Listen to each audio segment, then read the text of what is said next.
ಗೀತಾಮಹಾತ್ಮೆ.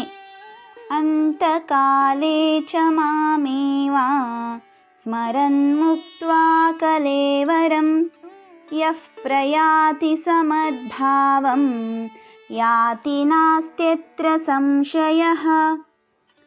ಯಾರಾದರೂ ಅಂತ್ಯಕಾಲದಲ್ಲಿ ನನ್ನನ್ನು ಸ್ಮರಿಸುತ್ತಾ ಶರೀರ ತ್ಯಾಗ ಮಾಡಿದರೆ ಅವರು ನನ್ನ ಸ್ವರೂಪವನ್ನೇ ಪಡೆಯುತ್ತಾರೆ. ಇದರಲ್ಲಿ ಯಾವುದೇ ಸಂಶಯವಿಲ್ಲ. ಈ ಶ್ಲೋಕದಲ್ಲಿ ಭಗವಂತನು ಅಂತಿಮ ಕ್ಷಣದಲ್ಲಿ ಭಗವತ್ ಸಾನ್ನಿಧ್ಯ ಸೇರುವ ದಾರಿಯನ್ನು ತೋರಿದ್ದಾನೆ.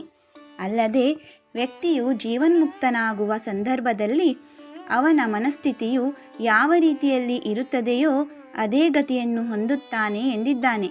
ಅಂದರೆ ಜೀವನದಲ್ಲಿಯೇ ಆಗಲಿ ಕೊನೆಯ ಕ್ಷಣದಲ್ಲೇ ಆಗಲಿ ಯಾವ ರೀತಿ ಮನದ ಭಾವನೆಯನ್ನು ಬೆಳೆಸಿಕೊಂಡಿರುತ್ತೇವೆಯೋ ಅಂತ್ಯದಲ್ಲಿ ಅದುವೇ ನಿಜವಾಗುತ್ತದೆ.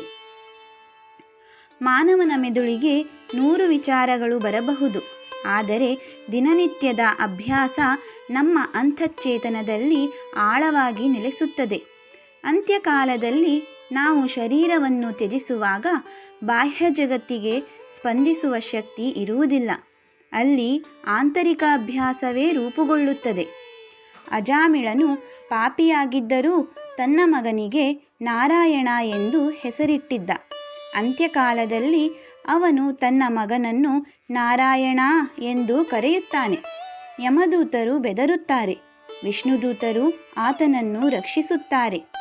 ಅಭ್ಯಾಸದಿಂದಾದ ನಾಮಸ್ಮರಣೆ ಆತನನ್ನು ಪಾಪದಿಂದ ರಕ್ಷಿಸುತ್ತದೆ. ಹಾಗಾಗಿ ಅಂತಿಮ ಫಲಿತಾಂಶ ನಿರ್ಧಾರವಾಗುವುದು ಪರಿಗಣನೆಯಿಲ್ಲದ ಕ್ಷಣದಲ್ಲಿ. ಆದರೆ ಆ ಕ್ಷಣದ ರೂಪ ನಿಗದಿಯಾಗುವುದು ದಿನನಿತ್ಯದ ಅಭ್ಯಾಸದಿಂದ. ಈ ಶ್ಲೋಕ ಕೇವಲ ಬದುಕಿನ ಅಂತ್ಯದ ಕುರಿತಲ್ಲ, ಅದು ಬದುಕುವ ದಿಕ್ಕು ಹೇಗಿರಬೇಕೆಂಬ ಸಂದೇಶವನ್ನೂ ನೀಡುತ್ತಿದೆ.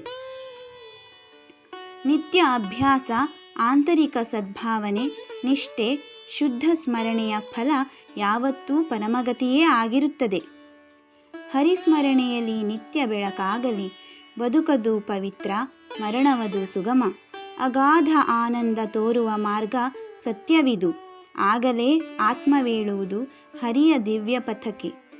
ಅರಿ ನೀನು ಮನವೇ ಗೀತೆಯ ಜ್ಞಾನ, ನಿನಗಾಗ ಲಭಿಸುವುದು ಮೋಕ್ಷ ದರ್ಶನ. ಹರಿ ಓಂ.